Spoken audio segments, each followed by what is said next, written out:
Hi guys, आज मैं आप लोगों के सामने एक और कहानी लेकर प्रस्तुत हो रही हूँ। उम्मीद है सबको पसंद आएगा।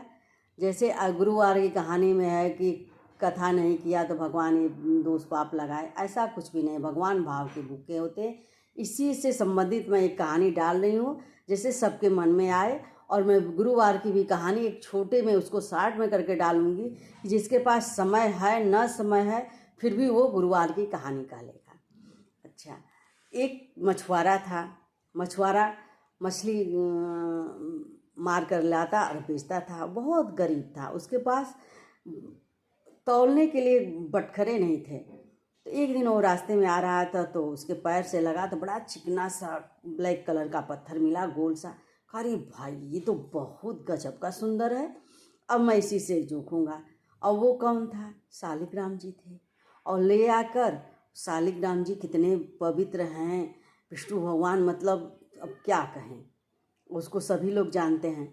अब वो ले आके उसको तौलता था, खूब भजन गाता था, खूब भजन कीर्तन करता था और उसको गाता था, सुनाता था। फिर क्या हुआ कि एक दिन अब धीरे धीरे उसकी दुकान बढ़ती गई, क्योंकि शालिग्राम कोई 1 पाव मांगता था तब भी हो जाते थे, 1 किलो मांगता था तब भी, 5 किलो तब भी, 10 किलो तब भी, वो उतना बढ़ जाते। भगवान थे, भगवान की बात ही क्या। तो वो कहा कि एक दिन पंडित जी देखे, कहे भाई क्या बात है, इसकी दुकान पे बड़ा ही चमत्कार दिख रहा है, जरा मैं जाके देखूं। तो गए तो देखे, कहे रे बाप रे बाप, तूने तो विष्णु भगवान को नष्ट कर दिया। कहे प्रभु क्या है पंडित जी? और तो ऐसा है कि तुमने तो ये ले आकर विष्णु भगवान को तौल रहे हो मछली, कितना पाप कर रहे हो। वो बेचारा तो निश्चल था, उसको तो समझ में आया नहीं। कह रे प्रभु अब क्या करें, अब तो हमसे गलती हो गई। तो कोई बात नहीं, ले जाओ, दो इसको हम गंगा जल ले जाकर धुले उलें और इसके बाद तब मंदिर में रखे। अब भैया पंडित जी ले गए, खूब गंगा जल से स्नान कराए शालिग्राम जी को, और उसके बाद मंदिर में रख के, कृष्ण भगवान राधा कृष्ण के मंदिर में रख के अपना पूजा पाठ करने लगे। 1 दिन हुआ, 2 दिन हुआ, अब भगवान को अच्छा नहीं लग रहा था। कहते हैं ना कि जहाँ नाच गाना, भगवान का भजन कीर्तन हो, वहाँ सबको अच्छा लगता है।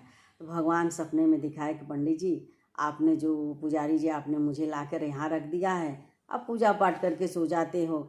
और वो पूरा दिन गाना भजन सुनाता रहता था और अपना काम करता रहता था। मुझे बड़ा ही अच्छा लगता था, मुझे वहीं छोड़ आइए, मुझे यहाँ नहीं अच्छा लग रहा है।